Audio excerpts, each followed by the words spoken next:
नमस्कार प्रिय दर्शक बंधु मु अजय मिश्र स्वागत करुच्ची विधि विधान ओडिया चैनल पुणी एक नूतन अध्याय को दर्शक बंधु आज भिडियोटी आलोचना करवा गोटे धला रुमालुर प्रयोग में गोटे जबरदस्त टोटका सम्बन्ध जाना जो टोटका प्रयोग में आपणकर जेकोसी प्रकार मनस्कामना को तुरंत यह पूर्ण करें ए विषय भिडियोटी को आरंभ करने पूर्व कही रखी कि दर्शक बंधु जदि आपण एपर्यंत मोर चैनल को सब्सक्राइब करना दयाकोरी चैनल को सब्सक्राइब कर दिंतु पाखे बेल आइकन को क्लिक कर दिंतु फल में अपलोड कर समस्त शिक्षणीय भिडियोर नोटिफिकेशन आपण सर्वप्रथम पाइपर और भिडियोटी भल लगे लाइक शेयर कमेंट निश्चय करेंगे।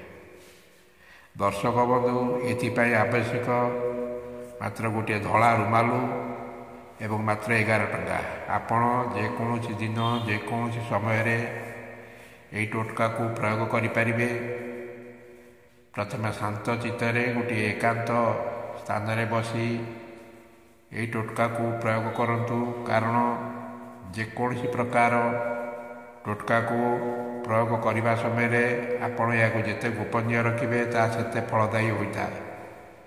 तेणु दर्शक बंधु आपण प्रथम रुमालटी को नियंतु आपण देइथिबा 11 टकाटी को यह उपरे रखी यार गोटे कोणरे किबा मझिरे रखी गोटे गंठी पकाई दिंतु। गंठी पकाउथिबा समय रे आपणकर मनरे थिबा विश इच्छा बा मनस्कामना जेकोसी प्रकार मनस्कामना चाकरी प्रमोशन हेउ तुरंत चाकरी मिलवा उद्देश्य हेउ माली मकदमा जय होगा धन प्राप्ति होगा कौन परीक्षा देते से कृतकार्य होगा आपणकर जहाँ इच्छा अच्छी से इच्छाटी को आपण कही यही रुमालटे गंठीटे पकई दिंतु।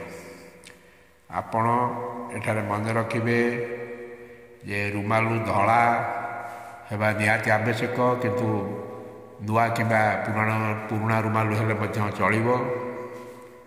आपण पाखे जदि 11 टंका न थाए तेरे आप 21, 31, 101, 501 आपड़ जिते टंका रखिपारे किंतु अति कम 11 टंका रखा पड़ी था।